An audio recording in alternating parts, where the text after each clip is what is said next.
Hey there, and welcome back to the Hey Kahla Podcast. This episode is going to be part 2 of the Unstuck and Unstoppable series, which is my 3-part series that I've created for taking us through taking steps towards a life that lights us up. So in the last episode, I talked all about recognizing when it's time for a change, and I'm going to link to it in the show notes in case you missed it. No worries there. And today for part 2, I'm going to be diving into the next step, which is actually figuring out what lights you up. Because when you're stuck, it can feel like you have no direction and no freaking clue what's next. And that feeling, like, it sucks. But finding what lights you up before we get started, like, it's not just like a nice to have, right? Adding some fun and joy, or like a lot of fun and joy to your life, that's what leads us to showing up as our most favorite versions of ourselves in our businesses and our coaching, our relationships, our life. Like, when we tap into what excites us, we're not just surviving, we're thriving, we're magnetic, we're unstoppable, right? That's where Unstuck and Unstoppable comes from. So by the end of this episode, you're going to be well on your way to uncovering what truly sets your soul on fire, even if it's been a minute since you felt that spark, and even if right now, like, you have no freaking idea what that spark could be. And as always, I'm going to be sharing some personal stories about how I found my way back to what lights me up in the times where I was feeling just like totally lost, and how doing that and doing that work has changed everything. So if you've been craving some more hell yes energy in your life, this one is for you. Let's get into it. So number 1, and if you're in the personal development space, you've definitely heard this advice before, but it is so, so good. And I always start here when I'm feeling a little meh or blah. And that's to go back to what made you happy as a kid. Think about what you loved to do before everybody put their shoulds and their coulds and woulds be on you, right? Like, when you were really little, you were brave and courageous, and you gave 0 F's about what anybody thought about you. Like, you just did what you wanted to do when you were really little. You did what made you happiest, what lit you up the most. So what was it? Like, did you love painting, writing stories, playing dress up? I know that was huge for so many of us. Play pretend, play dress up, organizing pretend businesses. Those childhood passions and joys and like hobbies can be huge clues about what can still light you up. So with a story from my life with playing dress up and playing play pretend, when I was a kid, my brother and I loved this cartoon. It was called Swap Cats. And we used to act it out and play pretend. And the character I loved and always pretended to be was Angora. Yeah, she was a cartoon cat. But she was the journalist / news reporter who was always on the scene of the action. And I just loved her. I don't know what it was about her. It's not like back in the day when I was a little kid, I was like, oh yeah, I'm going to be a television personality. Like, that thought had never crossed my mind. I probably didn't even know it was an actual human job. I just love the fact that this really pretty cartoon cat was, out there doing her thing. I just loved her. So I always pretended I was Angora, the cat. And then the other thing that I really loved as a kid, which I need to get back into some form of painting, because I'm not painting or sketching kind of artistic. When I say I'm an artist and I create, it's always writing and speaking. But when I was a kid, I loved finger paints. Like, that was my favorite thing. And so many times I remember I would pretend that I was hosting my own cooking show with the paints. Like, I didn't eat them. I did not eat the paint. I feel like I have to say that. But I don't know why it was my own cooking show. I must have seen my dad watch a cooking show or something, because he actually is a whiz in the kitchen and he's really into cooking and baking. So I just would pretend that I had my own cooking show with these finger paints, and I would just destroy the carpet and all of the surrounding furniture, my poor mother. But when I look back on those two things, like, I have made an entire career out of being creative and speaking / teaching or coaching. Even though back then I had no idea what I was doing, I was just having fun. Now I look back and I'm like, oh yeah, that makes total sense. So sometimes your inner kiddo totally has all the answers. So what I want you to do for this one is just write down some things you love doing as a kid. And it can be anything and everything that lights you up, and just go from there. And I want you to then take that list, like when you have everything, like brain dump on that list, check in with it routinely, like every week, and see how you can incorporate those things that you love into your life. Like even the things that seem the most random and weird. Another story, when I was pivoting my life a few years ago, back around 2018, I made a list, and these things were weird, like weird things that didn't make any sense on the list. And I put winter on the list because I love winter. Like I love the whole winter season, and I loved it as a kid. It was my favorite season. It was my birthday. It's Christmas. It is my birthday. It is Christmas during winter. And I loved being outside, and I loved playing, and I also loved skating. So when I saw winter on my list, that made me dig out my skates, went skating a bunch more, went to more hockey games.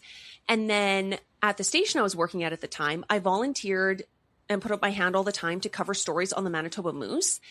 And that led to me making so many professional relationships with the amazing folks at True North Sports and Entertainment. And then a few years after that, I was asked if I wanted to work with them. And now I'm the in-game host for the Moose and the Jets. And I get to host NHL and AHL games. Like I literally get paid to watch professional hockey, basically. And that's incredible. And I feel like I was led to that spot, but I had to get into motion first, right? I thought back and I put winter on my list. I loved winter. I loved winter as a kid. I grew up, learned how to skate, learned how to play ringette, then learned how to play hockey, spent my whole childhood playing, loved it, like lived at the arena, lived at the rink. And so I got into motion first, didn't know where that was going to lead me, didn't put any pressure on myself, didn't know how it was going to work out. I just followed it, and it worked out even better than I could have imagined. So I just want you to simply make a list of all the things that you loved or love, and just let that list guide you somewhere great. So that's number one. Number two is I want you to pay attention to when you lose track of time.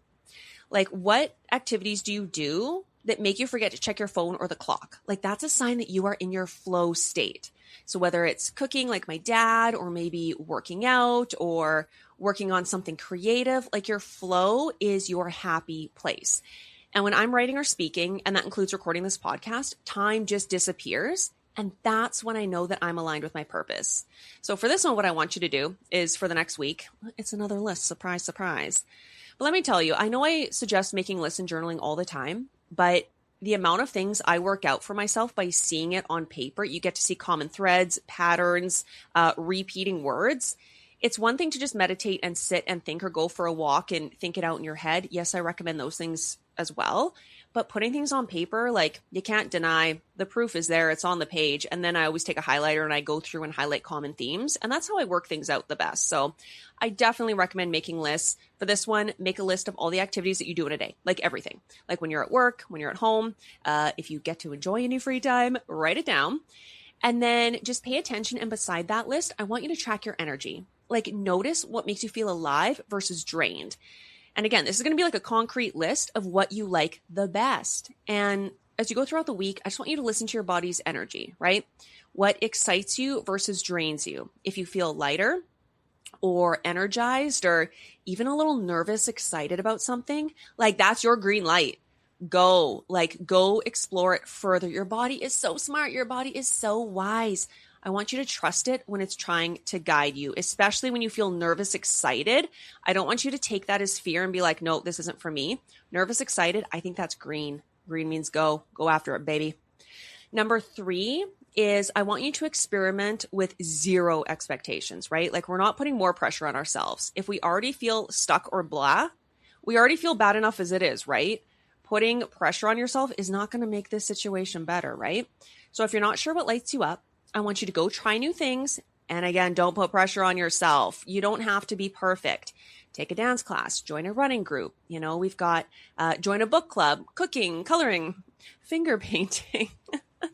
Just give something you've always wanted to do a try. Or if you're totally stuck, just choose the thing that sounds the most appealing to you. Jump over on Pinterest, literally in the search bar, put up hobbies, list of activities, see what sounds or looks the best to you, and just try it out. Because curiosity here can really lead to clarity. If you love something, you find something that makes your soul happy, great. Put it into your weekly, maybe your daily schedule. It's going to make your life so much better. If you try something and you're like, yeah, not for me, okay, leave it alone. You never have to try it again. But you're never going to know unless you try. So just get out there, try something new, zero pressure. And then this, I guess, would be number 4, but it's more like a question. Well, it is a question. It's several questions, actually. And it's the last thing I want to leave you with, because this is one that I love to use with my clients. And this is probably one of my favorite things that I teach or coach on. So if you're ready for it, the main question is, if you could bottle up your favorite, happiest moment, like when you felt the most like yourself, what was it? And then I want you to ask yourself, why? Who were you with? What were you doing? Why did you feel so great in that moment? And this is magic, because it's going to give you clues into what makes you feel the best. And from there, you can figure out how to recreate it.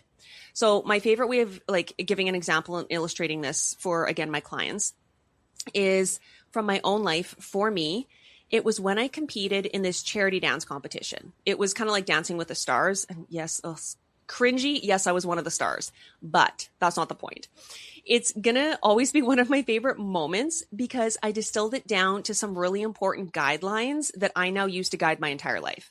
So number 1, my mama came into town and my besties were there cheering me on. So I had the support and love of my favorite people, and I was spending time with them. That's what made it so special. The second thing was, I'm not a dancer, and I had no experience prior to that, and we did the cha-cha. So I had to push myself out of my comfort zone. I had to work really hard at something, and I did something that at one time I thought I couldn't do.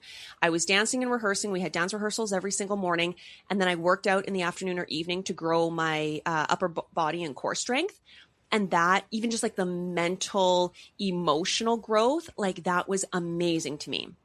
And then the third thing was, I raised a lot of money and I helped a lot of families since it was a charity dance competition. And like after the dance, one gentleman even gave a $10,000 donation. Like I cried. I still get a little choked up thinking about it, because being able to give back like that, like I loved it. And I just wanted to do more of that for the rest of my life. And plus, like bonus, it was so much fun. So I took my favorite moment and I distilled it down to that. And I use that as a framework now to guide me. Well, I've used it to guide me to what I wanted, but now I use it to guide me all the time, right? So spending time with my loved ones, challenging myself, giving back, and having fun. Like that's basically my whole life now. My loved ones, challenging myself, giving back, having fun. Like to me, that is life. Like that is the core of what I want my life to be. So I cannot recommend this question enough. Do the work. You're not ever going to be disappointed with the results. It's such an amazing game changer, such a life changer, this question. So with that, that's a wrap on today's episode. I want you just to remember that figuring out what lights you up, like it isn't about having all the answers. It's really not. It's about being curious enough to just start asking questions. This isn't like some fix your whole life in a day mission. It's about making small intentional shifts that bring more of the things that you actually love into your life, right?